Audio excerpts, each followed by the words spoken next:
Hello, good afternoon, and welcome to this version 4 edition of Does ISO 27001 cover the requirements of the GDPR? Just a few housekeeping questions before we get going. If you can all hear me okay, if someone could just ping me a little note in the questions bar there, just to let me know you can hear me okay. Okay, great. Thanks very much for that, guys. Okay then, so we'll get going. So as I said, this is the latest version of the webinar. It's up to version 4 now, and it's got a bit of a roundup regarding things that have happened since the implementation of GDPR. So, okay, so yeah, we're at NQA. We've just celebrated our 30th birthday yesterday, and we hold 36,000 certificates globally. There's just a bit of information about some of the clients we work with and our price promise.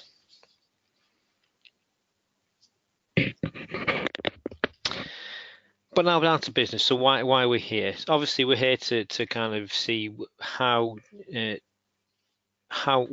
why is GDPR? How is data going to be processed under the GDPR now it's coming into place? What to do with data breaches, and then how ISO 27001 can help, and also we'll try and map across some of the elements of 27001 to GDPR. Now it's important to note that while 27001 it does go a long way to helping you achieve compliance, there are areas under GDPR that aren't controlled underneath the standard, and we'll talk about those later on. So what I'm trying to say is, yes, 27001 is a key contributor to demonstrating compliance. You shouldn't rely on 27001 alone for compliance. So why then? Why GDPR? Well, in today's ever-evolving digital environment, the protection of personal data has become more critical than ever. As data breaches occur with greater frequency, the cybersecurity standards that were put into place some 20 years ago are no longer enough to protect the information of businesses and customers that interact online.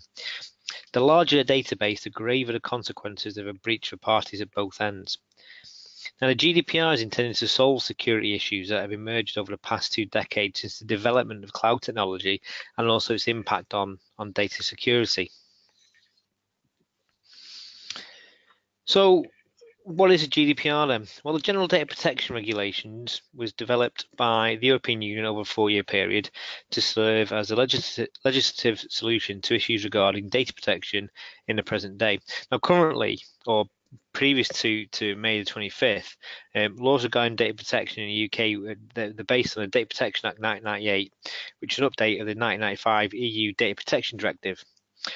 Which itself was designed to handle security issues understood by lawmakers and programming experts in the years leading up to the millennium. Now, as we can see there, the new legislation took effect on the 25th of May this year, and it's going to affect the whole of Europe and obviously businesses globally too. So what's the purpose of the GDPR? Well, the regulations are designed to protect customer data in a new digital environment. In an age where companies like Facebook and Google share the personal data of account holders in exchange for site access and features, the GDPR seeks to return more control of the situation back to the user. The other reason for the GDPR is to establish a clear-cut set of regulations under which businesses can operate in regards to the handling of customer data. With these new rules, the boundaries would be easier to understand on both the corporate and consumer end, which would make it easier for businesses to earn the trust of the customers. The law will also offer more power to citizens in regard to what companies can do with private data. And while the new law will be beneficial on both sides, the GDPR has been designed to protect consumers.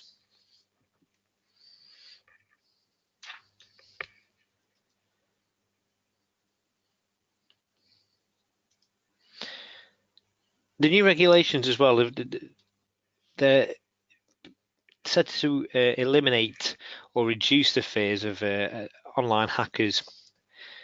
The new laws on data protection are more clearly defined throughout the EU. The GDPR could save the European business economy roughly 2.3 billion a year. That savings, in turn, could be passed on to consumers. So, when and who does the GDPR affect? Well, the two parties in the realm of data security that are directly impacted by the implementation of GDPR are the controllers and the processors of digital information. Now, according to Article 4 of the GDPR, there's different roles, and those are identified as a controller and a processor. Now, under the GDPR, controller means the natural or legal person, public authority, agency, or other body which alone or jointly with others determines the purposes and means of the processing of personal data. A processor, on the other hand, means a natural or legal person, public authority, agency, or other body which produces personal data on behalf of the controller. So you have to decide which one you are from a business sense. So the organisations that determine the means of processing personal data are controllers, regardless of whether they directly collect the data from data subjects. For example, a bank, a controller, collects the data of its clients when they open an account, but it is another organisation, a processor, that stores, digitises and catalogues all information produced on paper by the bank. These companies can be data centres or document management companies, but both organisations, controllers and processors, are responsible for handling the personal data of these customers.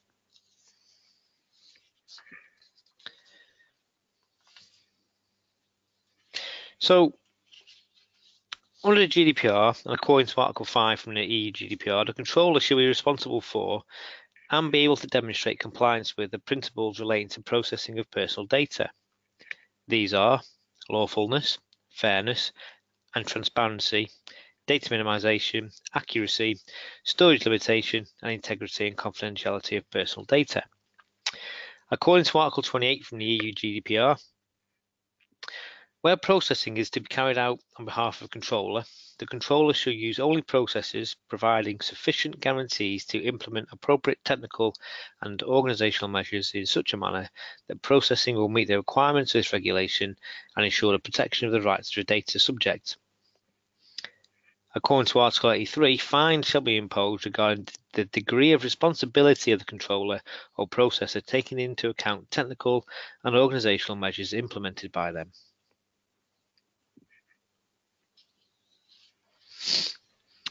So moving on to lawful consent then. So here we can see there's four main rules regarding lawful consent. Protection of interest deemed essential to life of an individual, for the prevention of fraud, for the processing of data within the interest of the public, and for compliance with legal contracts. Now, when the GDPR took effect on May 25th, controllers are required now, under law, to process EU user data for specific purposes with complete transparency. Once the purpose is completed, the controlling processing entities have no lawful need for data of a given user. The data must be deleted. Therefore, personal data will no longer be stored idly and indefinitely on servers that could be hacked at any time. For the personal data of EU residents to be processed lawfully under the GDPR, at least one of the justifications mentioned in the slide there will have to apply. The law is designed to put the interests of online users above the entities that could be intent on exploiting or sharing personal data. For controllers to get the agreement of an individual, a person must give consent through a direct confirmed action. The pre-existing standard of justification, which allows controllers to use data with only passive acceptance on the part of the person, will not suffice under the new regulations. Therefore, consent cannot be gained through means that would just only be stood by users who pass over the fine print of a given set of terms. Now, it's a controller's obligation to keep a record of the time, date, and means through which a person has given his or her consent, and to respect the individual's wish to withdraw at any time. Now, any business, charity, or government agency that doesn't currently conform to these new regulations will have to bring the protocols into compliance right away now the regulations are in force. For many companies, the implementation of best practice standards has made this transition a whole lot easier.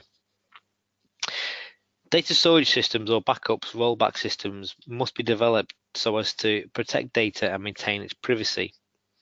Organizations may need to complete a legacy audit to ensure that any personal data held by a processor or controller does so in line with the GDPR.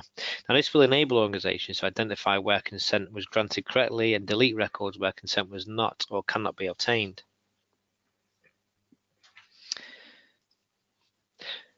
Now, there's different categories of personal data, and the category that constitutes private data within the EU has become a whole lot broader under the GDPR. In response to the type of information that companies now gather from individuals, information about our users' computer and location, as indicated by an IP address, will now be considered private data.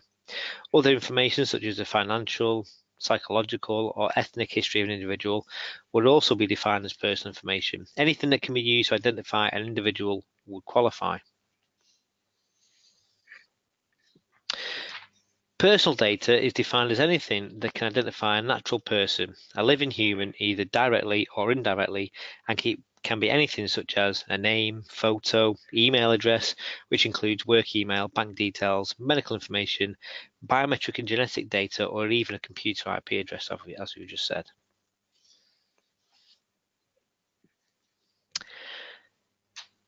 Now, under the GDPR, a person can request to see his or her private data at reasonable intervals as defined by the GDPR. Under the new law, controllers are obligated to respond to a user's request within 30 days. Now, the new regulations also state that controllers and processors are to maintain policies of transparency regarding the means through which data is gathered, used, and processed. The language used to explain these processes to people must be worded in simple, clear layman's terms and not be littered with confusing jargon. It can't read like a formal legal document. People have got to be able to understand these.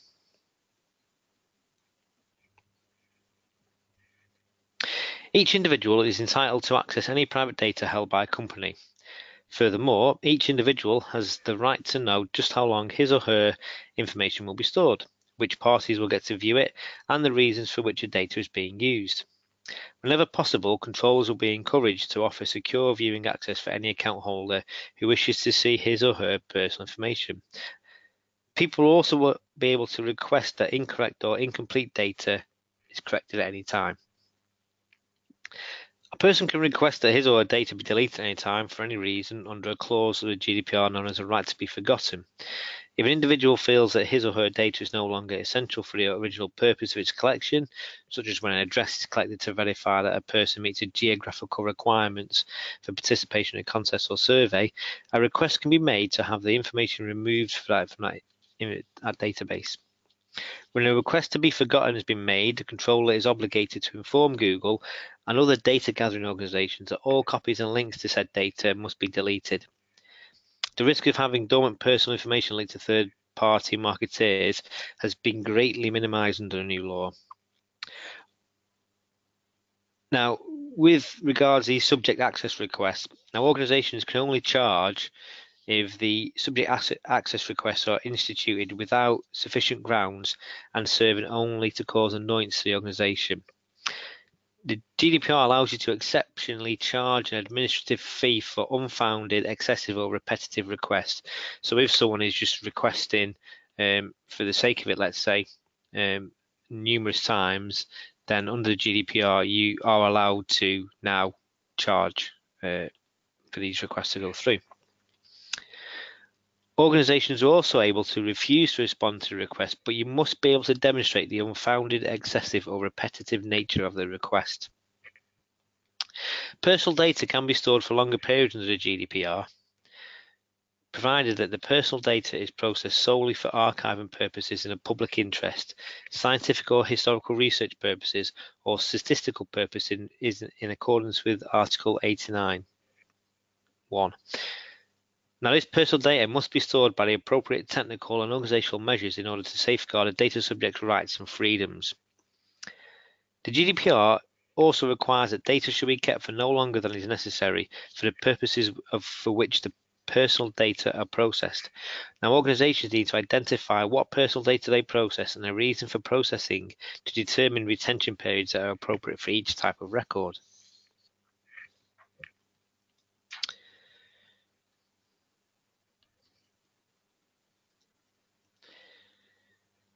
Breaches. So, Any organisation that collects the private data of users is required to report news of a data breach to a protection authority. The news must be reported within 72 hours of when the breach first becomes known to the organisation. Now, in the UK, the Information Commissioner's Office serves as the authority on such matters, and you will have seen a lot of news coming out of the ICO recently, especially to do with the Facebook and Data Analytica, Cambridge Analytica scandal. Now, failure to notify a data protection authority within 72 hours could result in a fine of as much as 2% of a company's global annual revenue, or a fine of £10 million, whichever happens to be the larger amount. Now, if you compare this to the previous fines under the DPA, the maximum was £500,000. So you can see that the penalties are far stricter under the regulations. Now, this new 72-hour deadline to report a breach will not always give an organisation enough time to learn the full nature of a particular offence, but it should provide sufficient time to gather adequate information for the authority about the kind of data that will be affected by said breach. So just as importantly, an organisation should be able to give a rough estimate of the number of people that will be impacted by the breach. This way, potentially affected parties have more time to react. Now, you only have to notify the relevant supervisory authority of a breach where it's likely to result in a risk to the rights and freedoms of individuals. If unaddressed, such a breach is likely to have a significant detrimental effect on individuals. For example, result in discrimination, damaged reputation, financial loss, the loss of confidentiality, or any other significant economic or social disadvantage. This has to be assessed on a case-by-case basis. For example, you need to notify the authority about a loss of customer details when a breach leaves individuals open to identity theft, for example. On the other hand, the loss of inappropriate alteration of a staff telephone list would not normally meet this threshold. Now, if an organisation fails to abide by the core principles of the GDPR, such as gaining a consent, respecting their rights, obeying a request of individuals, the organisation could face fines twice as high as those imposed for failure to report a data breach. Now, under the new regulations, the fine for failing to follow the new law could be as high as 4% of a company's global revenue, or £20 million, whichever happens to be the largest amount, which is just a phenomenal amount to be fined. Until the UK actually withdraws from the EU, and once that's all sorted and completed, companies based in England, Scotland and Wales will still have to be in full compliance with the new laws. British citizens, meanwhile, will be protected under the GDPR until Brexit takes effect. And once the UK has completed its exit from the EU, British companies will still be required to follow the new regulations when handling the private data of EU citizens. Now, let's not forget, when GDPR took effect on the 25th of May, the new Data Protection Act 2018 took effect as well, which is in essence a kind of carbon copy of GDPR. So even if GDPR doesn't take effect after Brexit, the Data Protection Act 2018 is still there, which is pretty much exactly the same. But that's a different story altogether. So just a bit of an update now on recent fines, and these are all recent fines that have been taken straight from the ICO's website. So Gloucester Police have been fined for revealing the identities of abuse victims in a bulk email. They were fined £80,000, but the incident actually happened in December 2016. So as you can see there, they've only been fined £80,000, which is still a large amount. However, if they had been fined under the GDPR, that could have been a lot higher. Same too with Yahoo. Yahoo were fined £250,000 after systemic failures put customer data at risk. Again, the actual incident took place in November 14, but it's only just come to light recently, and they've only just been charged recently. So again, although a huge amount of money there, still a lot lower than what it could have been under GDPR. The Bible Society were fined £100,000 after security failings put supporters' personal data at risk also. And then finally, Dixon's car phone had a breach, and I'll read out an ISO statement. It is early in the investigation, and we will look at when the incident happened and when it was discovered as part of our work, and this will inform whether it is dealt with under the DPA 1998 or GDPR.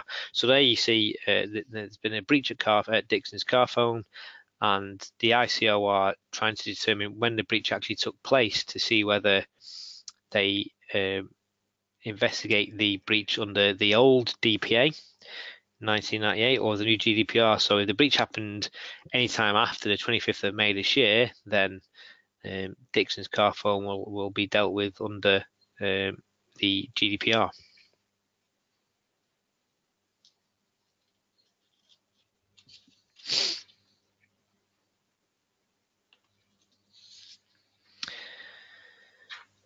Moving on to smaller businesses now. So compliance with GDPR could be complicated for companies that are kind of behind the drag curve with the process of updating systems to meet new regulations. I'd like to think that most people have updated the systems sufficiently now to cope with the new regs. For small companies that are just beginning, it'll be best to hire a third-party entity if not already kind of done that. Now, the adoption of best practice standards can also contribute to ensuring that compliance is largely met before such time as you have a breach. Now, the party responsible for a data breach, be it an outside hacker, an inside rogue, or an unidentified source, that won't matter, or it doesn't matter under the new GDPR. Now, GDPR places full responsibility on the organisation itself. For small businesses in particular, these policies and resulting fines will make compliance especially important. And to that end, the early adoption of best practice standards can save smaller businesses a whole lot of money. Like we said before, some of those fines of £10 million, £20 million, these are kind of company-ending fines. Organisations that are already regulated under best practice models like the FCA will probably see and probably have not seen many changes under GDPR. Likewise, a business that's already accredited with Tracing 1001 certification, there's few changes that you're going to notice really to what you need to do because you're already kind of on your way to being compliant. Now, it's essential that all organisations that handle the data view systems take steps to comply with GDPR. Now, not doing so, it could result in severe financial penalties, as we said, and a crucial step is ensuring that everyone within your company who deals with data knows their responsibilities with regards to GDPR. Now, they should be informed about when it becomes when it came into force, and also any important dates, as well as what requirements GDPR includes. So it comes down to awareness. So what can you do now going forward? And we split these down into 4 simple steps. And the first one is assess and audit. So to ensure that your organisation is compliant with GDPR, you may need to take stock of your existing processes regarding personal data. Now, conducting internal audits, as well as bringing in outside auditors to review your procedures, can help you get a clear picture of where you are and where you need to be. You might also need to work with a cybersecurity expert if you need to improve your understanding of these technological issues. Make sure you can identify all the personal data you have. Document where it is, who it belongs to, and with whom you share it, and any other relevant information. The new regs require you to record all data processing activities, so make documentation a priority. If you don't have sufficient knowledge about all your data, conduct an audit to find out that information.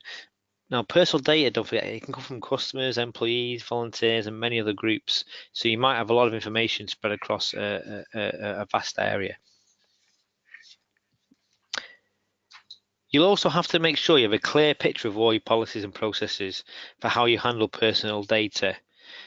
So you need to make sure that they comply with the new regs. Now, under the new laws, you can only process personal data if certain conditions are met and for specific purposes, such as fulfilling a contract, amongst other things. Now you need to review processes, if you haven't already done it, on how you manage data, how you get consent to process data, the privacy notices you use, and the cybersecurity procedures and protections. Again, document all this work. Now, if you're like me, your own personal mailbox was probably full of updated privacy policies and privacy notices the week leading up to the 25th of May when GDPR came into force.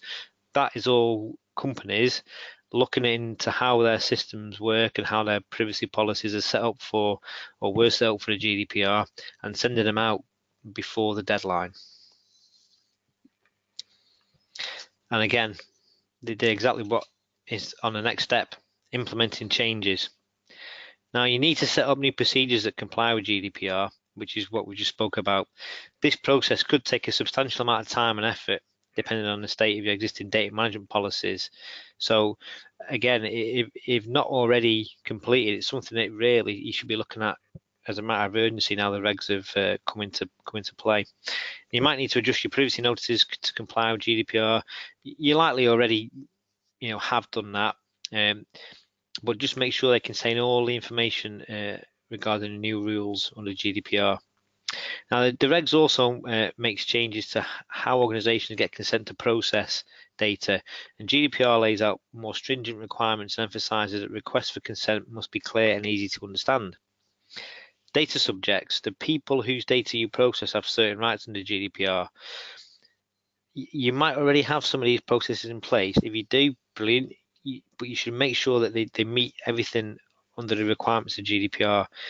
If not, you'll have to set up procedures for how you handle them. Now, the new rules give users various rights of access. They specify information that you must provide people with when you process their data. Data subjects can also make various requested data controls under the new regulations. Now, upon request from a data subject, the controller must also provide confirmation of whether their data has been processed. The subject can also request that you correct any inaccurate personal data. This last right, known as a data portability, also allows them to transfer that data to another controller. GDPR includes various conditions to protect against data breaches and also lays out reporting requirements for if a data breach occurs. Now, you should have a system in place to determine if data is compromised, which should include identifying vulnerabilities, monitoring access, detecting threats, etc. You also need to put a plan in place for informing the regulatory body as well if a breach does occur. Now, you must send out this notification within 72 hours of the event, which must include information such as the likely consequences of the incident and the measures taken to address it. The regulations also require all data processing entities to track and record all their data processing activities, as we've mentioned. Documentation is also crucial for demonstrating compliance to record data processing activities. Another critical step of preparing for GDPR is assigning responsibilities for data management and other GDPR-related tasks to ensure that they consistently get the necessary amount of attention. For example, organisations whose core business involves data processing or handle sensitive information, these responsibilities should have been assigned in a formal process. Now, GDPR directs them to appoint an official data protection officer, or DPO, and they should have expertise relating to data privacy and security. Now, not everyone needs a DPO. Legally, some organisations do need a DPO. Most other organisations don't, but I know a lot of organisations who have just appointed a DPO as the kind of focal point, the subject matter expert with regards to data protection. And there's nothing wrong with doing that, nothing wrong at all. And when you've got your data protection process in place, it's time to implement them. GDPR compliance, however, won't be something you can just set and forget.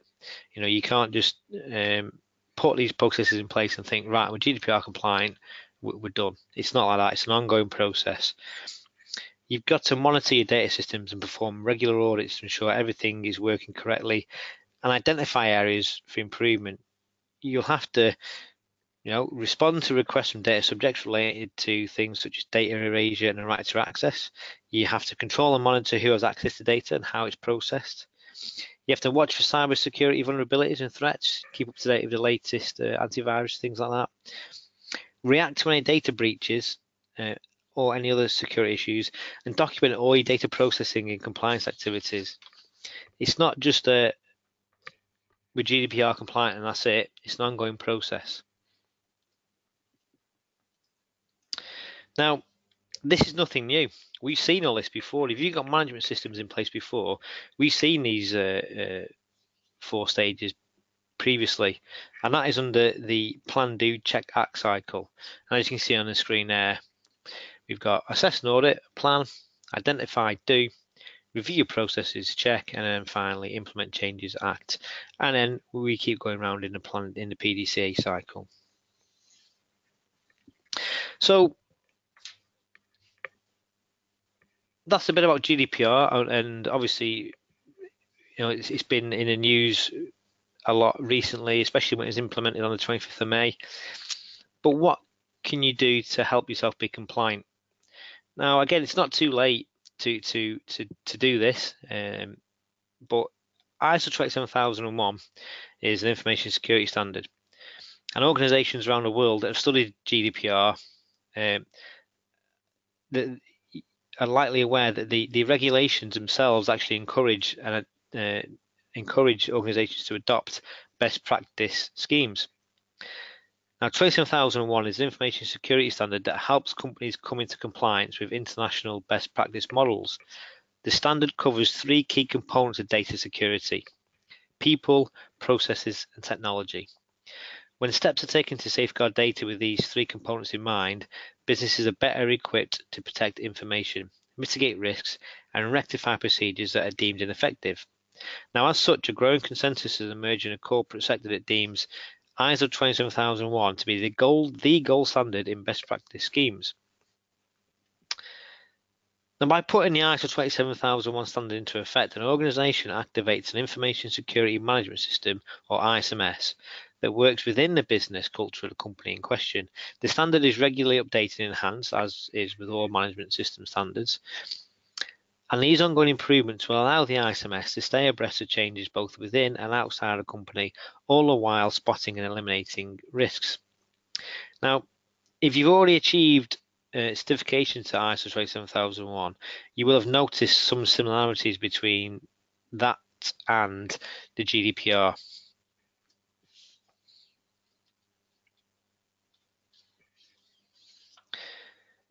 So how can it help?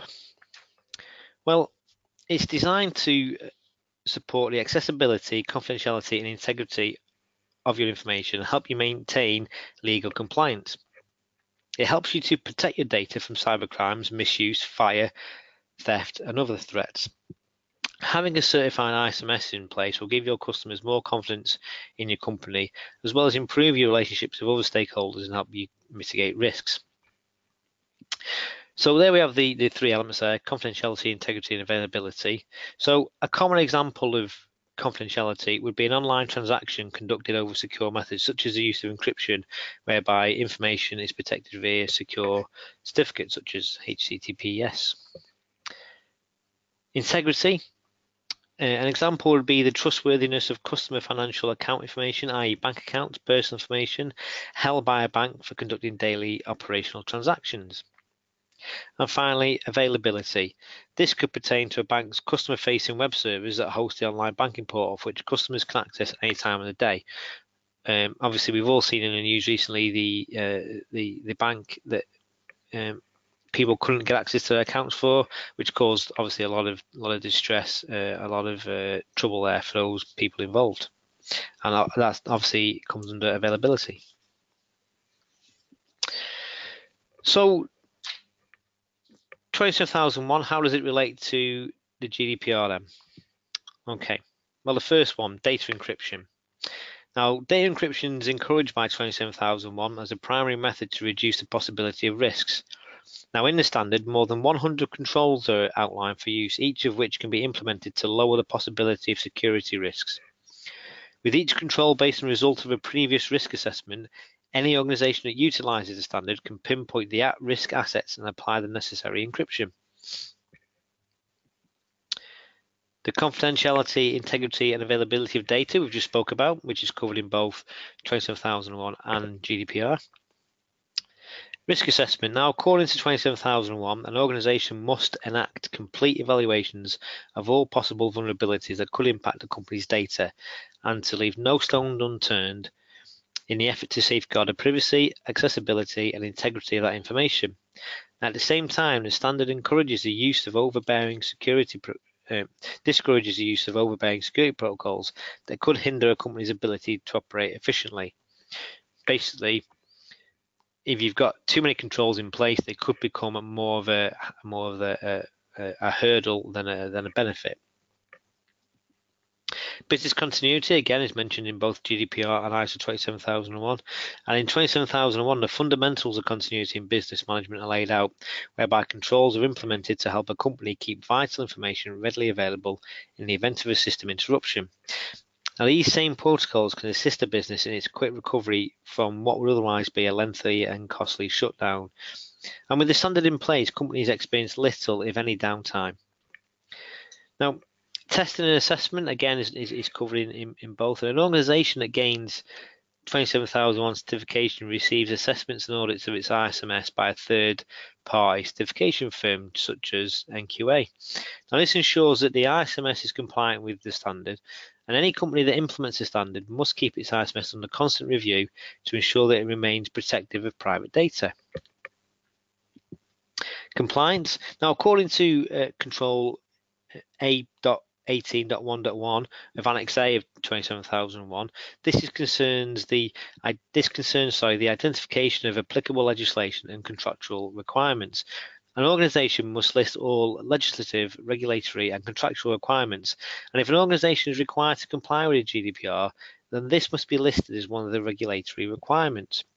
Now, even without the EU law, Control A.18.1.4 leads organisations that utilise the standard through the process of enacting data protection.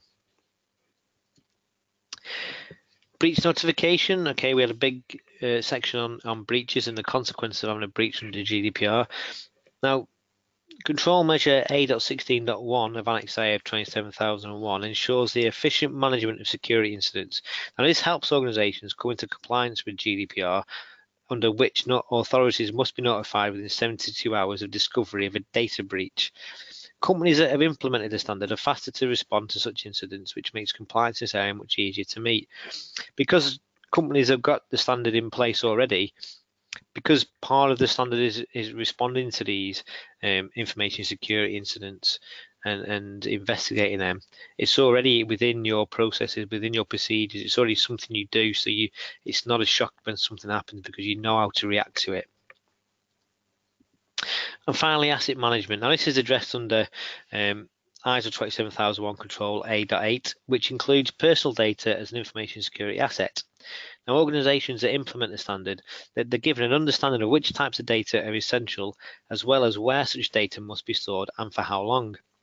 Now, Control A.8 also covers the origin of personal data and the party that gets to access said data, all of which, again, are requirements of GDPR. Now, of course, the requirements of 27001 extend far beyond the principles as mentioned earlier. As an all-encompassing best practice standard, various other areas are also covered, such as methods that apply to staff training. The standard has been implemented by countless organisations throughout the world, and with the frequency and consequences of today's data breaches, the standard has become an essential part of data security in a digital marketplace. Now, as we said earlier, 27001 will go a long way to ensuring that you are compliant with the GDPR, but it doesn't go all the way. So, like I said before, you shouldn't rely on 27001 alone to make you compliant with GDPR. Now, as we said, while there are some areas covered under the GDPR, there are some that are not controlled under the 27001 standard. Now, these are such as the right of a data subject to have his or her data moved or deleted. The standard covers most of the requirements of the new law by the virtue of the fact that private data is recognised as an information security asset under 27001. Now, as such, the standard and any regulations share like-minded views on data security. Essentially, any company that interacts with EU residents will need to reach compliance with GDPR and should have already reached compliance by now. Now, Because 27001 is considered far and wide as the most secure of all the best practice standards, it will likely prove to be the most applicable standard under the new regs. And from what we've seen from visiting different companies, a lot of people are looking towards 27001 to as a stepping stone to reach that compliance. And already more and more companies are swiftly implementing the new standard. 27001 is one of the most applicable standards for GDPR compliance, and if the standard has already been implemented by a company, that company is already more than halfway compliant with the new regs. And no matter where in the world the company is based outside the EU, that company also still needs to be in compliance with the GDPR as long as it gathers the personal data or sells goods or services to EU residents. This would apply to any company worldwide that collects money or information from people on the internet. Now, organizations with 27001 certification, they already meet the appropriate technical administrative security requirements to GDPR, but many may need to make some adjustments still. Now, Article 41 of GDPR provides that all member states, supervisory authorities, the board and the commission are to encourage the establishment of data protection certification mechanisms for the purposes of demonstrating compliance with GDPR. So basically, even within the GDPR, they're basically saying to show compliance with GDPR, adoption of best practice schemes is one of their suggestions. Now, 27001 has a broader scope than GDPR in that it applies to companies' critical data as well as the personal data. The ISO standard can be used to protect personal data as well as other information. As we said, GDPR also covers several areas that 27001 doesn't, and these are such as the right to be forgotten, data portability, and the right to be informed about your personal data. 27001 doesn't explicitly address these rights, but an ISMS can support you in meeting these requirements. Because 27001 doesn't specifically include these rights, being certified to it doesn't necessarily ensure you have GDPR compliance, but it will certainly support you in your GDPR compliance goals and bring you closer to reaching them. Because the two standards have some differences in what they cover, all ISO 27001 certified companies impacted by GDPR, can conduct a gap analysis. This assessment, which NQA can perform, will provide you information about where you are now, where you should be to comply with GDPR, and it identifies the gaps between what you have in place now and what you need to bring yourself into compliance. Now, I get a lot of questions saying, Chris, we've got 27001 in place, and we've done all this work for GDPR, but how do we demonstrate we're compliant? Is there a badge we can put on our website to say we're GDPR compliant? My answer to that is well, how do you demonstrate compliance to the Data Protection Act? How do you demonstrate compliance to the Health and Safety at Work Act? It's not really a matter of showing compliance and demonstrating compliance. It's an ongoing process. You don't just achieve compliance overnight, and it's an ongoing thing which will be constantly monitored, as we've already mentioned. There's certainly no badge to put up to say we're 27001 compliant, because although you may be compliant today, you could have a breach tomorrow. And this is what we're trying to say. 27001 is that management system that you can put into place that helps you monitor, control, and continually improve your areas of compliance. So that's it for the webinar. I hope that was beneficial for you. We do have a bit of time now to take some questions. So if anyone's got any questions, we can take a look at them.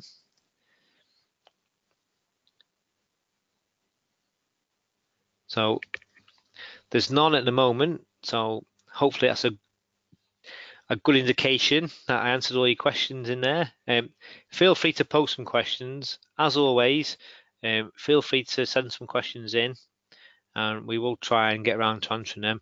If we do get a lot of questions that kind of pertain to the same topics, we will put out another frequently asked questions blog in a couple of weeks. We've got one question come through. So yeah, we've got a question there. We've got, as a business based in the US, how does this affect interaction with the EU companies? Well, as we said before, the GDPR has got a global reach. So if you're dealing with, if you're an American company dealing with the personal data of EU citizens, EU companies, then you've got to comply with GDPR. And likewise, because ISO 27001 is a international standard, it can be applied globally. But yes, certainly, if you're a US company dealing with the data of EU citizens, then you must comply with the GDPR. The webinar, it's been recorded, so you'll get the slides sent out in an email in the next week or so you can view the slides at your leisure. Look out for those. There will be another webinar at the end of July as well, and what we'll do is we'll try and keep updating the webinar with any new uh, developments from the world of data security. But thanks for listening, and I'll speak to you again.